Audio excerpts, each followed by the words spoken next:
மோலகார முதுகுதான் தெரியும்.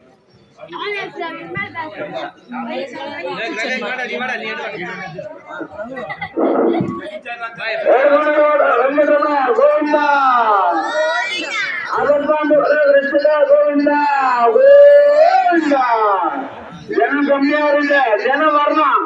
கல்யாண ஜனமே இல்ல, என்னதான் போயிட்டாங்க தெரியல. வேலையில 10 பேர் தான் இருக்கீங்களா? எத்தனை பேர் யாரே காணுமே.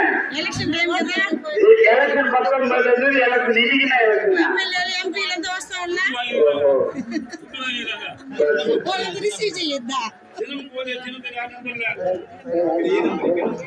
அது நம்ம பொறுப்பு.